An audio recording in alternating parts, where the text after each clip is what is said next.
Kalau tempat itu tidak bikin kau tambah soleh, kalau tempat itu tidak bikin kau tambah baik, kau keluar cepat-cepat. Mereka tidak bertanggung jawab dengan matimu. Jelas? Kau mati itu seorang sendiri ngadap Allah. Bosmu tidak bertanggung jawab dengan surgamu, tidak bertanggung jawab dengan azab kuburmu, dengan siksa kuburmu, hisab kuburmu. Tidak bertanggung jawab, dia mana dia peduli. Jangan-jangan tak disolatkannya kau. Mati-mati kau bela. Ini ada tempat yang ngajak kau solat, ngajak kau dekat sama Allah, mengenalkan kau infak, diajak baca Quran, diajak berbakti pada orang tua. Ini tempat ngajak kau jadi orang baik. Walaupun ini bukan tempat yang terbaik. Jelas?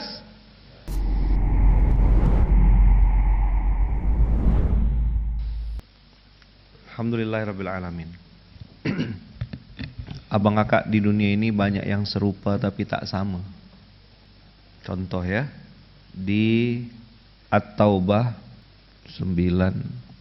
9107 itu bikin masjid. Namanya Masjid Diror. Jadi pembukaan SMK hari ini serupa tapi tak sama. Kayaknya berbuat baik tapi sebenarnya kesesatan yang sedang dia buat. Quran itu ngajarkan kita untuk bisa bedakan mana yang hak, mana yang batil. Intinya hari ini Ayaman cuma mau ngomong hati-hati dengan kayaknya, katanya. Karena mata kita gampang sekali ketipu. Benar. Cerita tentang money laundry atau cuci uang gitu ya. Itu tuh langsung ketutup ketika orang itu dermawan dan bikin konten di Facebook, bikin konten di Instagram, bikin konten bagi-bagi duit. Yang dia bagikan tuh kan cuma seuprit, tidak mungkin sampai 1 miliar tuh kecil kemungkinan lah, paling cuma ratus-ratus juta. Yang dia curi 1 triliun. Maksud saya kita ini orang beriman, dikasih furqan sama Allah, minta furqan itu supaya bisa ngerasakan, jangan cepat-cepat silau. Serupa tapi tak sama. Dah itu aja materinya. Cukup ya. Habis ini Kang Sabron bisa lanjut. Habis itu Mas Jati kan hari ini. Sama-sama ke masjid. Yang satu datang tepat waktu. Jumatannya mandi dulu. Habis dengar waktu khutbah dia tak tidur. Selesai khutbah, sholat, kemudian sholat goib. Ikut sholat goib kalau di Munzalan ya. Habis itu sholat ba'diyah. Doa sebentar tenang-tenang. Ada yang assalamualaikum warahmatullah langsung fraza. Serupa tapi tak sama. Ada yang disuruh baca Quran, ya udah baca gitu. Enggak pakai rasa, enggak pakai apa. Sampai Allah kalau menurut saya memberikan sampel yang sangat ekstrim, yaitu bikin masjid. Hari ini lagi ngetren kan, orang-orang kaya bikin masjid, orang-orang punya banyak duit bikin masjid. Lalu kita pun kagum dengan arsitekturnya, simbol wah mewah keren gitu. Apa kata Allah? Walladzina takhadhu masjidan dhiraran wa kufran wa tafriqan bainal mu'minin. Tujuan dibuatnya masjid itu adalah membuat perbedaan, menimbulkan bencana, menyebabkan kekufuran, memecah belah di antara orang mukmin. Masjid yang begini kata Allah, masjid ini disebut diror. Dan antum lihat di kalimatnya. Ini orang tidak selesai bahas ayat ini karena cuma sampai masjid diror aja. Padahal di bawahnya itu ada keterangan wala yahlifunna in aradna illal husna. Tipulah kita. Pergi ke Jakarta, ketemu katanya orang baik, ketemu katanya pejabat, ketemu sama ini, kau dijamu di hotelnya, kau langsung kagum, ini orang baik Ustaz, orang ini. Kau kena butak-butakan. La masjidun ussisa alat taqwa. Itu lawannya masjid diror.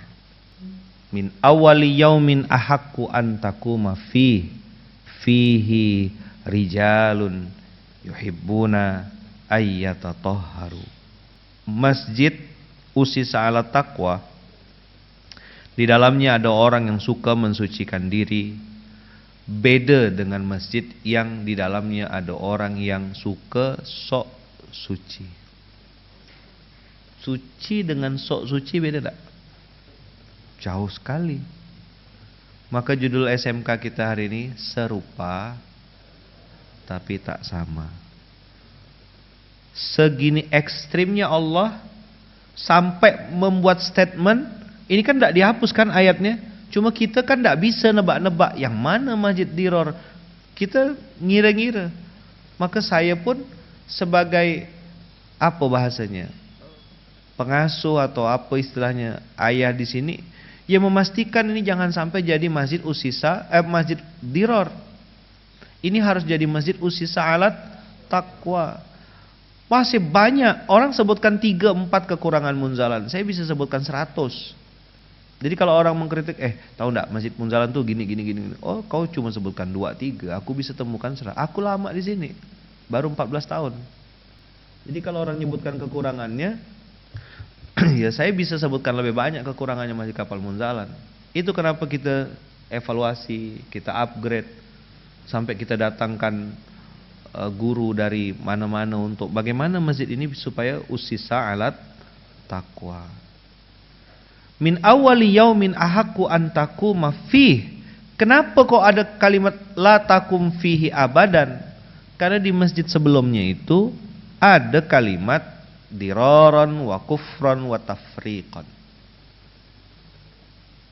Sebuah tempat ibadah bernama masjid itu sampai ada instruksinya, jangan kamu melaksanakan sholat di dalamnya selama-lamanya.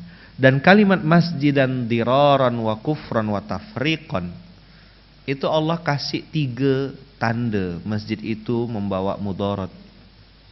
Masjid itu bawa masalah. Tentu abang kakak ya, tidak semua orang bisa terima ayat ini. Itulah hebatnya Quran itu, ngajarkan kita kebenaran. Kebenaran, pembenaran, dibenar-benarkan dengan merasa benar, itu 5 kata yang mirip tapi beda kan, serupa tapi tak sama. Coba, 1 benar, kebenaran, pembenaran, dibenar-benarkan, merasa benar. Bisa bedakan di antara 5 itu? Benar tuh ya value gitu. Kebenaran itu suatu nilai yang tidak bisa diganggu gugat. Pembenaran, itu cari yang cocok sama nafsu.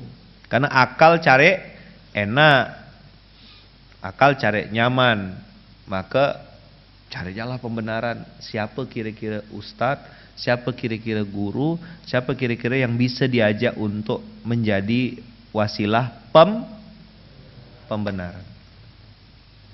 Dibenar-benarkan itu artinya dipaksa untuk seolah-olah benar, padahal salah, diedit.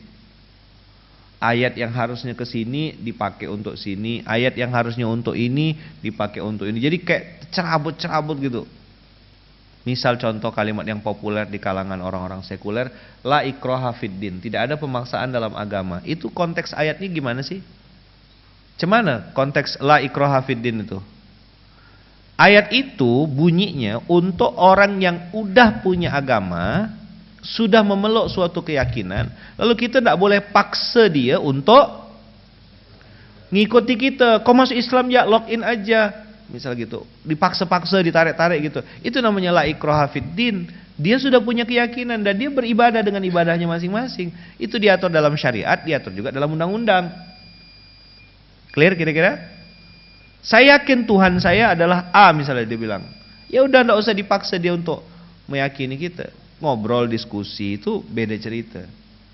Tapi ada orang sudah Islam nih, terus dia pakai dalil itu.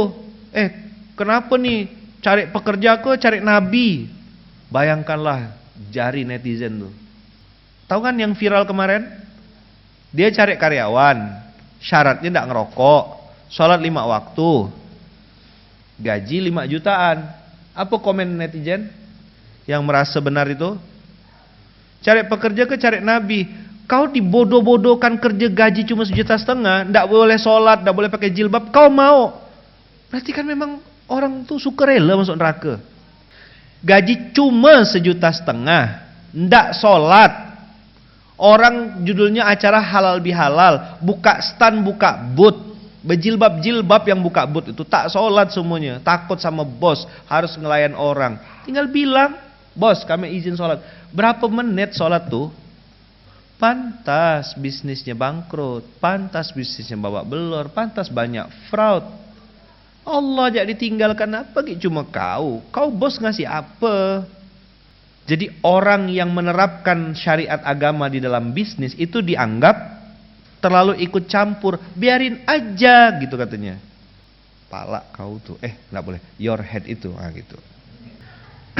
Naik pesawat, ya kan?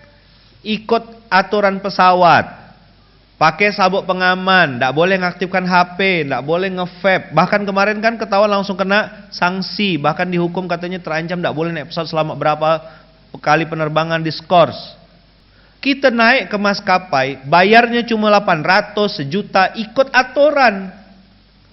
Lah ini ada orang punya perusahaan itu dia niatkan untuk membuka lapangan pekerjaan, untuk ngajak orang bukan cuma dapat cuan, tapi ngajak orang ke surga. Terus dia bikin aturan perusahaannya, karyawan saya wajib sholat. Kau bilang itu memaksakan kehendak. Inilah bengak-bengak ubi nih. Nggak begitu. Inilah serupa tapi tak sama. Dunia hari terbalik-balik, orang nggak bisa bedakan mana hak mana batil, mana yang harus nempatkan apa di mana. Kau disuruh pakai atribut-atribut yang kau nggak ngerti, check out. Kalau tempat itu ndak bikin kau tambah soleh, kalau tempat itu ndak bikin kau tambah baik, kau keluar cepat-cepat. Mereka ndak bertanggung jawab dengan matimu. Jelas? Kau mati itu seorang sendiri ngadap Allah. Bosmu ndak bertanggung jawab dengan surgamu, ndak bertanggung jawab dengan azab kuburmu, dengan siksa kuburmu, hisab kuburmu. Ndak bertanggung jawab, dia mana dia peduli. Jangan-jangan tak disolatkannya kau. Mati-mati kau bela. Ini ada tempat yang ngajak kau sholat, ngajak kau dekat sama Allah, mengenalkan kau infak, diajak baca Quran, diajak berbakti pada orang tua. Ini tempat ngajak kau jadi orang baik. Walaupun ini bukan tempat yang terbaik. Jelas? Kalau ada yang begitu, gas.